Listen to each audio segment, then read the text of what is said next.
Hi friends, game changer movie చూశానండి. Review పెట్టాను. చాలామంది సినిమా ఫ్లాప్ అవ్వింది, కొంతమంది సూపర్ హిట్ అవ్విందని కామెంట్లు కూడా చేశారండి. వాళ్ళ గురించి ఈ వీడియో చేస్తున్నాను. రామ్ చరణ్ గారు పర్ఫార్మెన్స్ అయితే గేమ్ చేంజర్లో నేషనల్ అవార్డు పర్ఫార్మెన్స్ భయ. అన్నీ ఉన్నాయి సినిమాలో, లేదంటూ ఏదీ లేదు, అన్నీ ఉన్నాయి. ఎమోషన్ ఉన్నది, కనెక్ట్ అవ్వారు. మంచి మెసేజ్కి కనెక్ట్ అవ్వారు. ఫైట్లు ఉన్నాయి, పాటలు ఉన్నాయి, డ్యాన్స్ ఉన్నాయి, కామెడీ ఉంది, లవ్ ట్రాక్ ఉంది, అన్నీ ఉన్నాయి భయ్య. బేభత్సం ఉంది సినిమా, అన్నీ కూడా చాలా బాగున్నాయి. లవ్ ట్రాక్ ఒకటే కొంచెం దెబ్బేసిందిరా అన్న ఫీలింగ్ వచ్చింది. లవ్ ట్రాక్ వచ్చినప్పుడు కొంచెం స్లోగా ఉంటుంది భయ్య. లవ్ ట్రాక్ అవ్వాక ఇంటర్వెల్ నుంచి స్టార్ట్ అవుతుంది భయ్య, బుర్ర పాడు ఎండింగ్ దాకా. ఓ మై గాడ్, ఏంటి ఈ సినిమా అంటారు, అలాగున్నది భయ.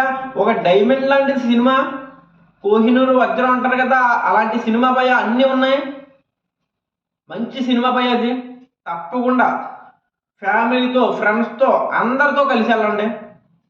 చాలా బాగున్నది సినిమా, బాగున్నది. సూపర్ హిట్ అవ్వింది. కొంతమందికి ఎందుకు నచ్చలేదంటే వెళ్ళిపోయారు భయ, ఎక్స్పెక్టేషన్ హైలో పెట్టి వెళ్ళిపోయారు. నేనైతే ఎక్స్పెక్టేషన్ ఏమీ లేకుండా వెళ్ళాను, ఏమీ లేకుండా సినిమా చూశాను. నాకైతే చాలా బాగా నచ్చింది. కొంతమంది ఉంటారు భయ, హై ఎక్స్పెక్టేషన్ వెళ్ళిపోతారు. ఈ అమ్మ సినిమా సూపర్ ఉంటుందిరా, ఎంత పొడుగుంటుందిరా, ట్రైలర్ ఇలా ఉన్నదంటే సినిమా బేబచ్చం అని వెళ్ళిపోతారు. వీళ్ళకి ఎక్స్పెక్టేషన్కి మ్యాచ్ అవ్వదు భయ సినిమా, అందుకే ఫ్లాప్ అని చెప్తారు. ఏ ఎక్స్పెక్టేషన్ లేకుండా వెళ్ళిన వాళ్ళు నిజంగా సూపర్ హిట్ అని చెప్తారు భయ. సినిమా అలా ఉన్నదే.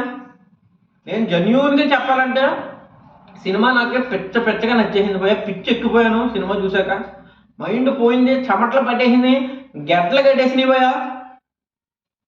చలికాలంలో వేడి వచ్చేసింది, సెగ మామూలు సెగ కాదు. బేపచ్చం ఉన్నాయి, ట్విస్ట్లు అయితే హైలైట్, అన్నీ ఉన్నాయి భయ. ప్రతిదీ ఉన్నదే, ఇంకా చెప్పేది ఏమీ లేదు. సినిమాకి ఏం కావాలో అవన్నీ కరెక్ట్గా ఉన్నాయి భయ.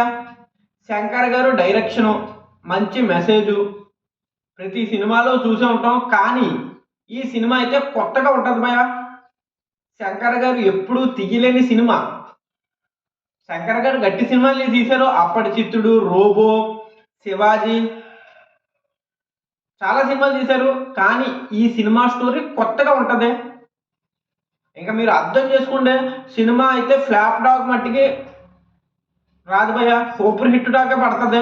నేను చెప్పానని కాదు, ఇది బేభత్సంగా కలెక్ట్ చేస్తుంది. 1000 కోట్లు దాటి కలెక్ట్ చేసే సినిమా. 1500 బొమ్మ భయ, ఇది 1500 కోట్లు బొమ్మ. ఇది సినిమా బేభత్సం, ఇంకా చెప్పేది ఏం లేదు భయ. కోహినూర్ డైమండ్ అన్నానంటే అర్థం చేసుకుంటే అలా ఉన్న సినిమా. నాకైతే చాలా బాగా నచ్చింది భయ. రామ్ చరణ్ గారి గురించి ఇంకోటి చెప్పాలి. రామ్ చరణ్ గారు తీసిన 15 సినిమాలైనా ఆయన యాక్టింగ్కి, ఆయన ఫైట్లకి, ఆయన డ్యాన్స్కి సపరేట్గా ఫ్యాన్స్ ఉన్నారు భయ. మెగా ఫ్యాన్స్ కాదు, రామ్ చరణ్ గారి ఫ్యాన్స్ కూడా చాలా ఎక్కువ మంది ఉన్నారు. 15 సినిమాల్లో సూపర్ హిట్ సినిమాలు బోల్డ్ ఉన్నాయి భయ.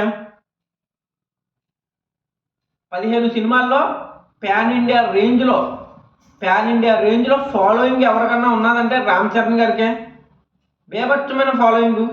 యూకేలో బేభత్సంగా టికెట్లు సోల్ అవుతున్నాయి. నార్త్లో కూడా మామూలుగా కాదు, బేభత్సం.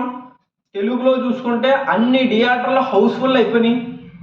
మా థియేటర్ అయితే ఖాళీ లేదు భయ. అసలు జనాలు తొక్కించలాట అవుతును అన్న ఫీలింగ్ అయితే వచ్చిందో. బేభత్సమైన జనాలు, ఏ సినిమా కూడా నేను చూడలేదు. పవన్ కళ్యాణ్ గారి సినిమాలు చూశాను, మొన్న పుష్ప 2 వచ్చింది, ఆ సినిమా కూడా చూశాను భయ. ఆ సినిమాలో కూడా జనాలు అయితే బేభత్సం ఉన్నారు మా థియేటర్లో. తర్వాత ఇలాంటి సినిమా రాదురా అన్న ఫీలింగ్ వచ్చింది పుష్ప 2 తర్వాత. కానీ ఈ సినిమా చూశాక ఈ సినిమా కూడా పుష్ప 2 కన్నా మించినట్టు ఉందరా అన్న ఫీలింగ్ అయితే వచ్చింది భయ. అంటే అలా ఉన్నదే, అన్నీ ఉన్నాయి భయ, ప్రతిదీ ఉన్నదే. ఇంకా చెప్పేది ఏమీ లేదు.